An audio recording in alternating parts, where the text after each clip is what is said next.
All right, Kyle. So is Cale Makar arrogant, or does he show the most sportsmanship in the history of the National Hockey League? The wave of the hand to an official that is taking the NHL world by storm. All of that and then some. New episode of Locked On Avalanche coming at you. You're Locked On Avalanche, your daily podcast on the Colorado Avalanche. Part of the Locked On Podcast Network, your team every day.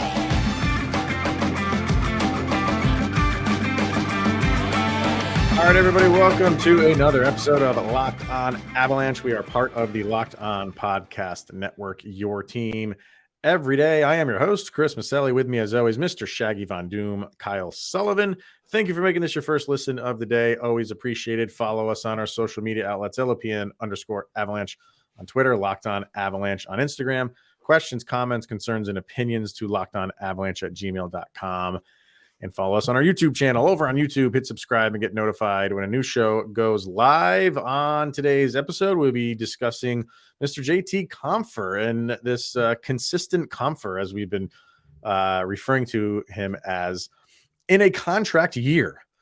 What does that mean for him next year? How much interest will he demand from other teams? And will that kind of force the Avalanche hands to maybe give him a little bit of an increase? Does he deserve an increase? We'll talk about that and that trade that we never got to in yesterday's episode because of the game against the Islanders. So we'll talk about the trade between the Avalanche and the Toronto Maple Leafs. But we'll start with a couple quick news bits, big ones too, because it involves Avalanche injured players, namely Nathan MacKinnon, who was seen skating just by himself, but he was in a non-contact jersey as well. So that's a big deal. And Darren Helm, he seems like he's still slowly on the mend too. So we got those two guys. It was good to see Nathan MacKinnon skating around, at least, he was making some pretty good cuts too. So that's promising. And then on the downside, Andrew Cogliano, it could be worse. 2 games are saying that he could potentially miss. So the way he skated off the ice, I think I'll take 2 games, right? Yeah, we can't be too bad about that. And especially like taking a hit like that, anything involving the boards and then you leaving looking like a mannequin with like half of your body detached. Yeah. That's definitely a good sign. 2 games, we can live with that. We can live with that. So, but where I want to officially start today, sir, is we touched on it yesterday, but we were just talking so much about the game between the Islanders and the Avalanche. This flick of the hand by Cale Makar, who initially there was a tripping call that was going to be called on the Islanders. I think it was Matthew Barzal who was going to be called on. So. Yeah. And Makar just lost an edge. And the ref who called it was kind of blocked by the goal, had his hand up. As soon as Makar got up, he was like, no, he was waving him off, and they reversed it. You don't see that. You don't see all of this a lot. You don't see a player saying, no, don't call that. It wasn't a penalty. And then you don't really see the refs changing course on it either.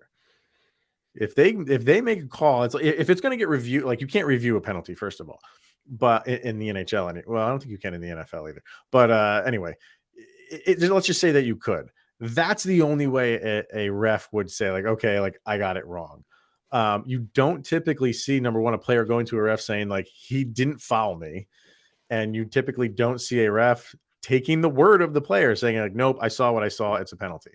So let's talk about just that aspect first, and then we'll get into the Cale Makar side of it. What was your take on the whole thing and how it all went down? When I saw it happen, I kept saying out loud, please don't let this be what I thought it was. Which was what? Cale Makar saying no. Okay. Like, and then the more it went on, I was like, they'll stick to the call. They'll send him to the box, because when do you ever see the ref say, oh no, my bad? So when they said, oh, there's no penalty, and skate off, I was jaw agape. I was blown away. This year already, 30 games in, I have seen so many things I've never seen before in my life. And this was one of them. I was shocked. Mm. I'll let you continue, but my initial takeaway from the entire moment was pure shock.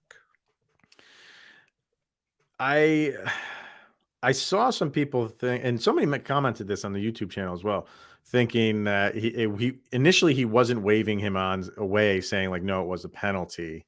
People thought like no, he was saying like no, it was wave, like the hand gesture was like I didn't embellish. Yeah. But Makar at the end of the game admitted to Mhm. saying like no, I waved it off. I waved off it. He didn't trip me. I don't know, like where do I want to go with this? Because number one, I'm kind of like shocked like that we're here in sports. Because if you heard like Matthew Barzell, he said like I wouldn't have done that. Yeah. He flat out said like I wouldn't have covered for him. I would have taken that penalty. And I think 99.9% of other hockey players would have done the same exact thing. You know that whole adage like if you ain't cheating, you ain't trying. I'm not saying it's cheating to not, call out a wrong call if you're a player, but this is just where we are in sports. You want every advantage you can get. Bad calls are going to happen in any sport, does the team that benefits from a bad referee call, do they come out all the time and say like that's not a penalty? I was involved in the play. I know if it was like you're not involved in it. You might have been shielded, you might have had a bad angle. I was the wide receiver and he didn't interfere with me. You never ever see that because you want those advantages. It's part of the game. It's not cheating. I'm not saying it, when I say you're not cheating, you're not trying. I'm not saying it's cheating. It's just like, yes, sometimes you benefit from bad calls and sometimes you don't. You never see this. I want to get to the Cale Makar part in a minute, but just talk about what you feel like, should that happen more in sports? Should it be like, you should have this gamesmanship, this sportsmanship, and should you want to win based on the merits of you beating this team, not getting a benefit call from a bad call from a ref? A couple years ago, if you sat around and watched Saturday TV, those pass it on commercials that usually play where it's like honesty, pass it on, and it's like Yeah. There was a PSA of a basketball game of 13-year-olds. And the little girl was playing basketball, stepped out of bounds, and they call a timeout. And the little girl goes to tell the coach, hey, I stepped out of bounds and they didn't call it. And the coach said, you know what to do. And the little girl tells the referee that she was out of bounds. Possession changes. And then it's integrity. Pass it on. Mm. Everybody, oh, that's such a good commercial. Pulls in reality, you're like, the coach would say, be quiet. Let's get back. We have possession. Let's keep going. Same thing in this moment with Cale Makar. It was 0-0. There was not a goal scored until the shootout. I know the power play is atrocious, but you need the power play in a 0-0 slugfest. Mm. You do not say, nope, sorry, we were just talking about how cool it would be if Cale Makar was a bad guy. Cale, don't go this way. Mm-hmm. Like, don't say, nope, I'm sorry. No, that I didn't trip him. No, you tripped him. And look, he's probably bleeding. Like Cale Makar start like chewing on the inside of your mouth, like the old wrestlers, like they just gouge their eye. Yeah. Flare it, just pull out a blade or something. Yeah. Get 4 minutes. Like, I get it. It's great. Like, on one hand, I mean, yes, be honest, be true. I get it. But in the moment, in the game, like, if this was reversed, you never see an opposing team for the Avalanche say, nope, sorry, they didn't have too many men on the ice.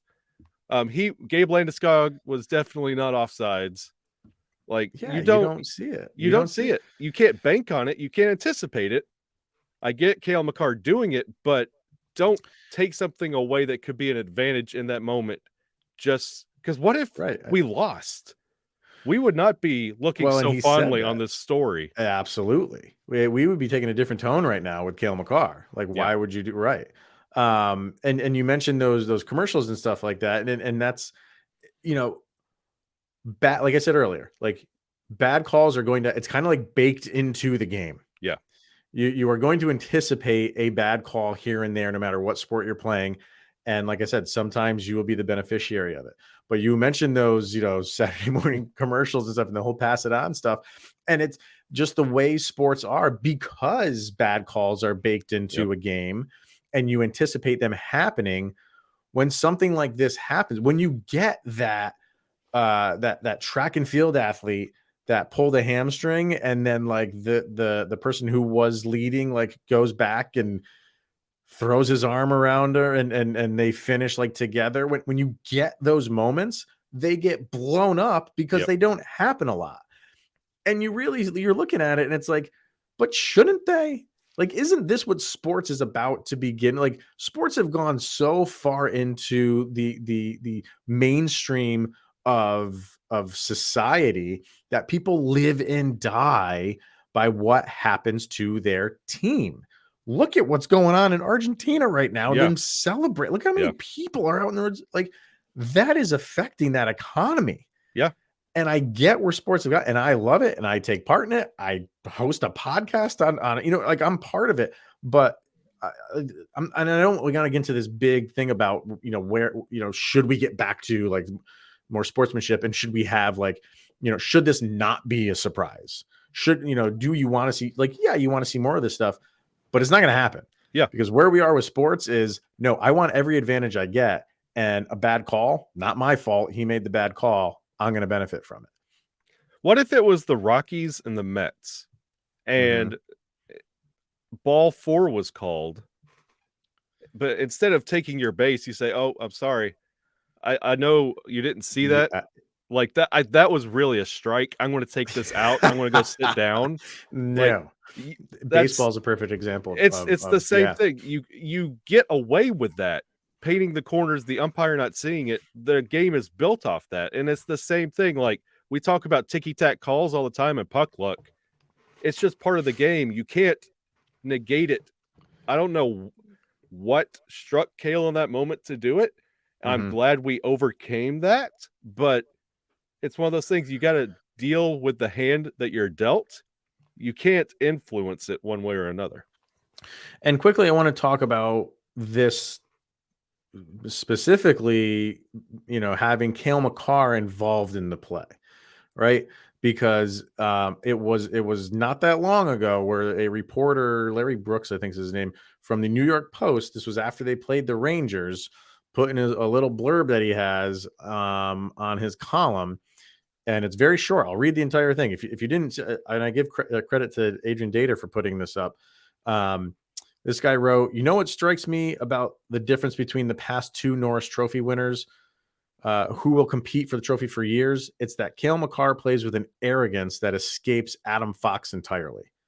They each wear a cape, but the S on Fox's t-shirt still stands for, quote, subtlety. So I'm sorry. Like, first of all, the crassness of that is off the charts. And tell me you don't watch Cale Makar without telling me you don't watch Cale Makar is how you respond to that. And he writes for the New York Post. Of course, he's going to take Adam Fox's side. It's a ridiculous comment. But how, if Cale Makar is as arrogant as this guy wants to make him out to be, an arrogant person is not turning around and doing something that Cale Makar just did and declining a penalty, which are sacred in hockey, to have a power play. To tell a ref, no, it wasn't. That's the furthest thing from arrogance. So talk about what this means to Cale Makar, and what this means for him in the eyes of everybody, in the eyes of kids, in the eyes of parents, in the eyes of the rest of the hockey community. Like, someone even said, like, in the eyes of the refs, this is going to go a long way.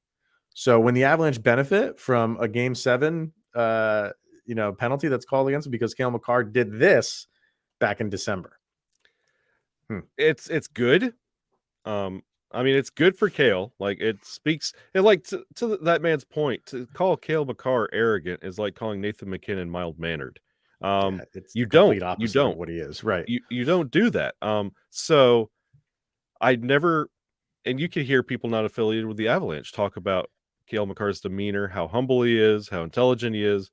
So, yes, this is Cale Makar in this moment, waving off a penalty that's inspirational, and it's a moment that hockey coaches in the under 18, under 12 will teach this moment, like integrity from here on out. It's an example. It better not be the letter to the law, because you don't need this happening, because what if you do this if Tortorella's your coach? You're never going to see the ice again. Like, you can't keep doing this. Like, it's a good moment, but this can't be a new attitude, because this is something that can't happen. You can't have people policing it one way or another. That's what the referees are there for. And to Cale's benefit, he did say, he's like, yeah, I probably shouldn't have done that. Yeah. It's basically, I'm paraphrasing, but it's pretty much what he said. He probably won't do it again. So, why? Because that's where we are with sports. You take the advantage that you can get. All right. We're going to hear from Bet Online, and then we will look at JT Compher and his improved play for this season. What does that mean for next year? Because he is a free agent. And he's arrogant. Very arrogant. He's the redheaded arrogant. I want to put that on everybody. Yeah. So we'll talk about that. And of course, that trade that happened between the Avalanche and the Toronto Maple Leafs. But first, we have Bet Online and betonline.net, which is your number one source for sports betting info, stats, news, and analysis. What do we got for the Denver Broncos? They're playing. They're playing on Christmas. They're playing on Christmas Day. So I hope that doesn't ruin everybody's Christmas plans. But tonight would have been a good night to bet on the Knicks. Why is that? They thumped the Warriors. Really? When's the last time that happened? I know. I had to say it. I had to say it.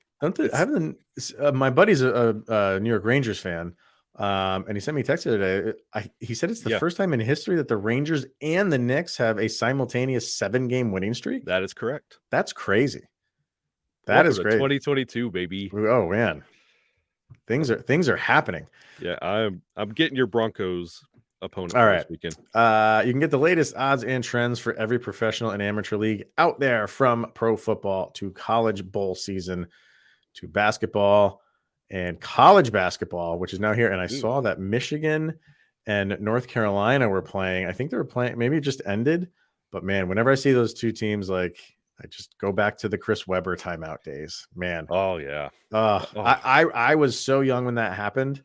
And I was, I lived, obviously at my parents' house. My bedroom was upstairs, and I stayed up when I should not have. I was way too young to stay up for that game. And I did, because I was a big Michigan fan. I was a big Fab Five fan at the time. And I didn't sleep at all that night. I don't remember what grade I was in. I went to school. I slept all through school, because I was up watching Michigan, North Carolina when I should not. As you should. And it's Broncos and Rams, the Stan Kroenke Bowl. Oh, okay. For Christmas, so all right. Bet Online, we're always the fastest and easiest way to get your betting info. Head to the website today or use your mobile device to learn more. That is betonline.net, and it's where the game starts.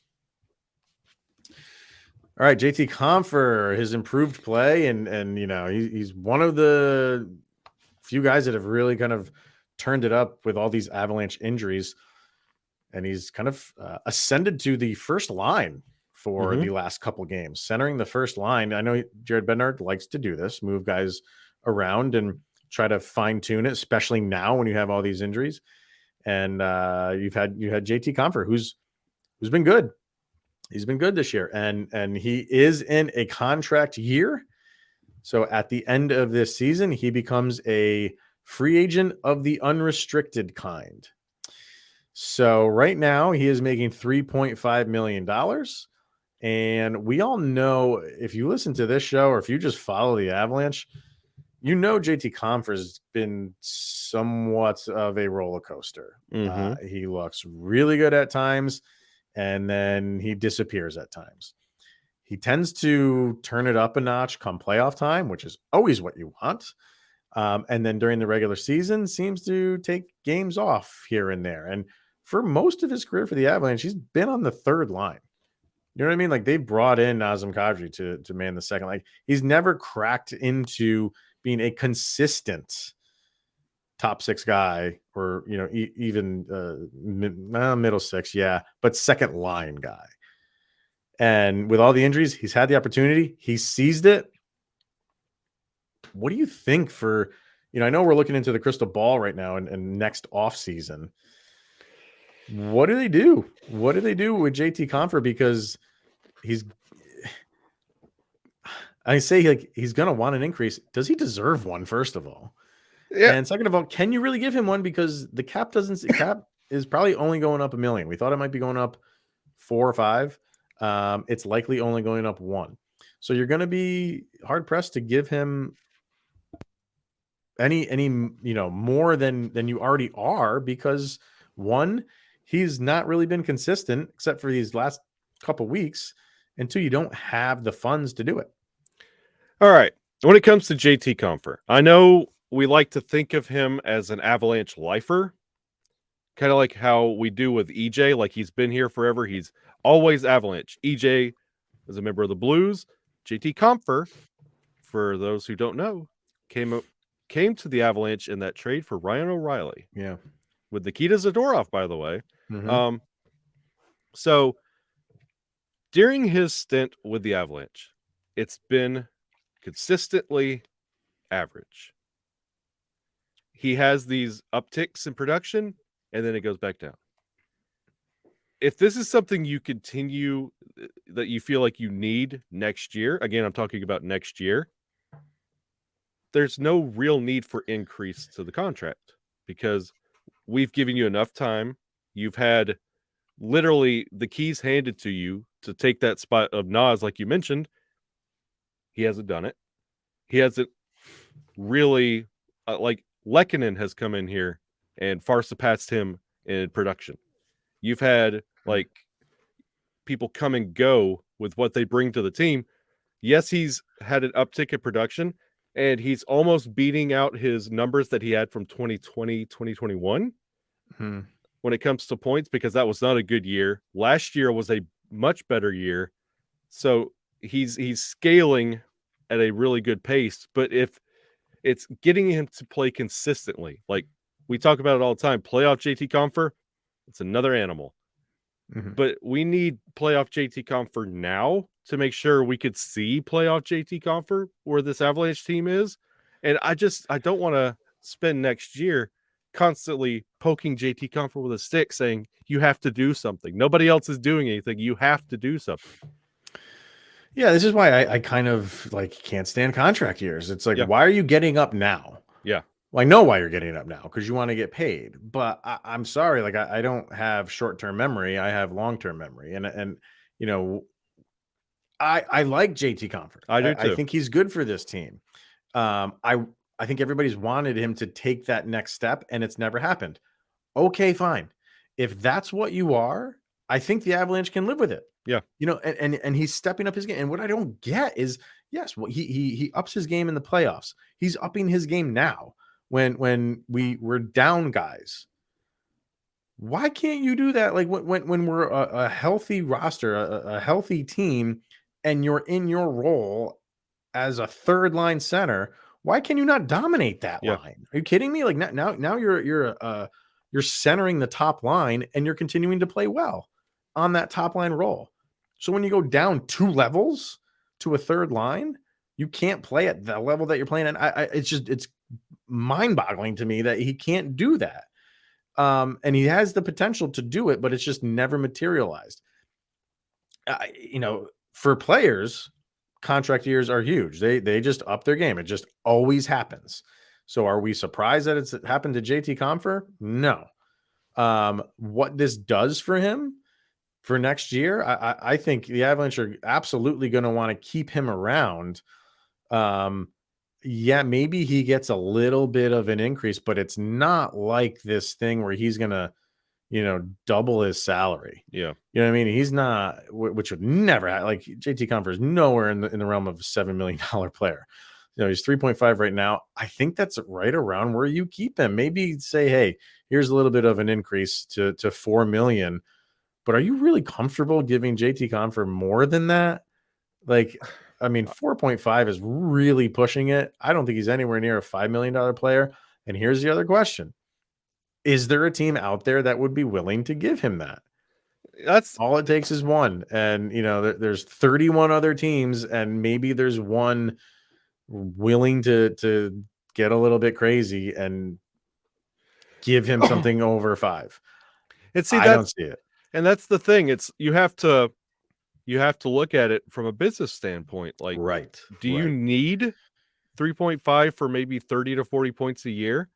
Or would you like to pay 3.5 for 30 to 40 points a year because you love JT Compher and all of his silly off the ice clips that he does with the Avalanche? Like, I liked Finn and Vergetto. I liked Mark Barberio. I liked Blake Como, but their production wasn't enough for them to be a part of the cup run. Like, Right.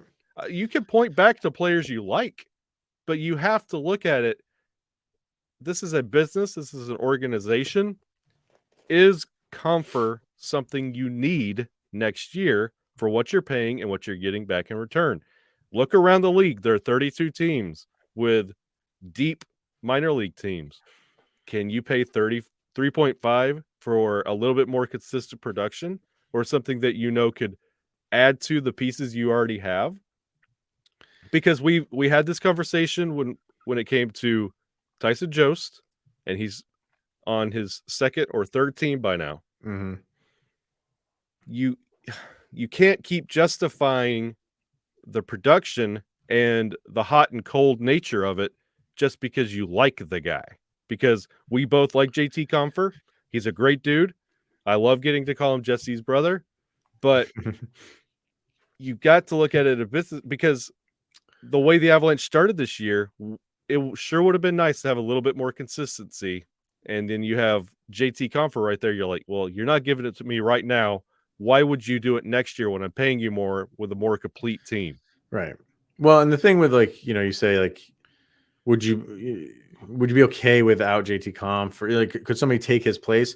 Well, sure, somebody could. And it's like, there's a 3.5 million JT Compher, and if you don't have him, there's a $3.5 million player somewhere that could do what JT Compher has done for the duration of his time and as playing for the Avalanche. So, yeah, I mean, like, he is an expendable player. I hate saying that, but why you want to bring him back is you've had him for so long. He's comfortable here. He knows the system. It's not like, coaches have been flipping in Colorado and it's a new coach all the time. Like, Jared Bednar likes him. You just want what you're getting now. I'm not just going to, like, throw all this praise on him for 3 weeks of him playing well. He's been with this team for years, and this is a good stretch that he has. And, I want to see what happens for the rest of the year. If he can keep this up, you're going to have down games. I get that. If he can keep most of this up for the rest of the season, sure. You're going to want to bring him back, maybe at a little bit of an increase. But you have, like you said, the biggest part of this thing is the business side of it. You have a lot of free agents next year for the Colorado Avalanche. You have Evan Rodriguez, who's only making $2 million, who I think everybody at this stage in the game is going to want him to return. He's looking like he's going to get a good increase. Cogliano is an unrestricted free agent.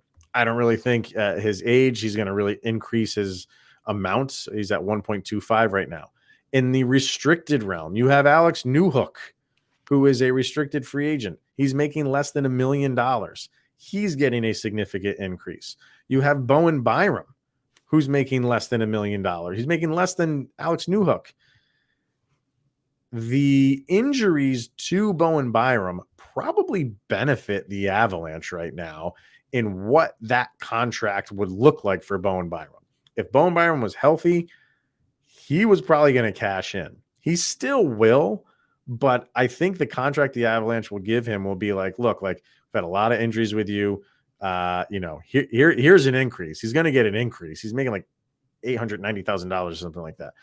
He's going to get a significant increase, but it's not going to be that $6 or $7 million deal that he probably would have got if he could have stayed healthy for the duration of his entry-level contract. So you have all of that that's coming into play. And is there money there for JT Compher to get an increase based solely on what he's doing in the months of November and December? assuming that he continues to do this for the rest of the year, which is a big assumption because he hasn't proven that he can do it at any other point in his career with the Avalanche. And it's you got to kind of let it go just a little bit because the Avs have moved on from players that produce at JT Compher's levels time after time after time after time after time, because it's just not enough to, like, you could replace the middle six, the bottom six of this team, and we've done it year in, year out. At JT, what he's doing, we've replaced players like this many times before, and you have to look at if it requires a price increase, you're not getting a production increase, so you have to move on. Right. That's a good point. Like the price might increase, but do you really think the production is going to? Because you've already seen everything you're going to get. It's not going to get magically better next year. Right. All right. Before we wrap this thing up, we do want to mention the trade that the Avalanche made with the Toronto Maple Leafs. Dryden Hunt, his tenure with the Avalanche was short. Goes over to the Toronto Maple Leafs for Dennis Malgin, excuse me. And this doesn't really move the needle to me too much. I know Malgin was a guy who it's one of those like potential inheritances basically. And he's young, he's a little undersized, he's speedy, he's got a lot of potential. And I think it's just one of those moves for the Avalanche to try, we always go back to the Val Nichushkin and let's see if we can catch lightning in a bottle again. Well, it didn't work for Galchenyuk, so no, we're not infallible when it comes to that. I don't know. Like he might play tonight. They're playing Montreal. The Canadians, right? Yeah. Yep. So because he's coming from Toronto, he's got to go through the immigration stuff, which we all know with Arturi Lehkonen last year. We didn't have him for maybe like 3 or 4 games because he had to go through immigration. So who knows how long that's going to take. If he does play tonight for Montreal, whatever. Like Hunt didn't really I thought he was playing okay. Yeah. I didn't really have an issue with him. And I was a little bit surprised that they did make this deal. I thought, hey, just ride the wave with Hunt until you get all these players back and then decide what to do with him. The Avalanche didn't want to play that game. So they moved him. And I don't know a ton about Malgin. I'm not going to say that I sit here and say that I do. I watched Steve Dangle put a video up where he talked about him quite a bit. And he's basically saying like what we're saying. It's just like, just guy that never amounted to much. And he had opportunities. He played on the second line because with the injuries that the Maple Leafs had, he was given an opportunity, moved up to the second line on the left wing and just couldn't do anything. So who knows? You get into a different city with a different team, different system, maybe you can squeeze something out of it, but I'm not anticipating any massive shift here when it comes in. No, I mean, you're expecting what you got out of Dryden Hunt because their production is almost identical. You're expecting what you're getting out of Antoine Bleed, like that same. Just you're just honestly, you're buying low, hoping to maximize with the pieces that you have and seeing how it fits.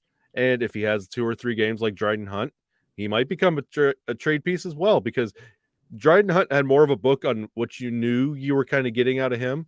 Malgin is a little different. There's a little bit of play there, and he might fit the Avalanche system just a little bit better. Right. But I'm not saying he's going to come in here and he's going to go at a goal like a point a game pace, and he's going to Ball Arena is going to be Malgin Arena in 15 years. But it seems like Hunt fits better with how Toronto wants to play, and Malgin fits better with how the Avalanche want to play.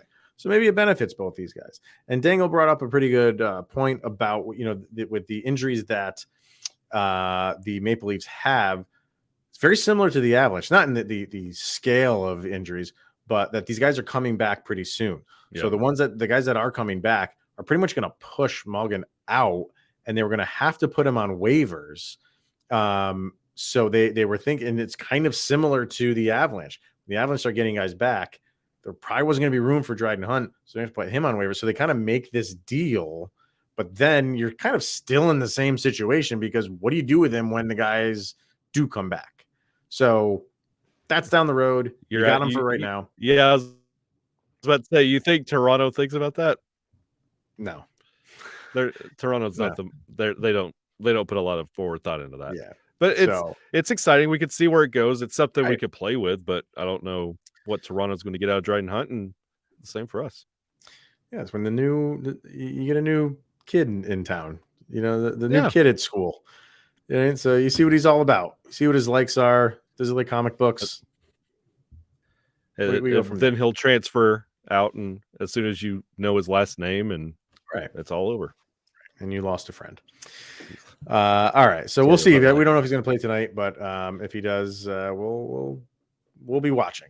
And then Kyle and I will be back tomorrow to discuss this Avalanche and Montreal Canadiens game, and anything else that happens to be going on in Avalanche world. So that's going to wrap it up for today, everybody. Thank you for tuning in and making this your first listen of the day. That is always appreciated.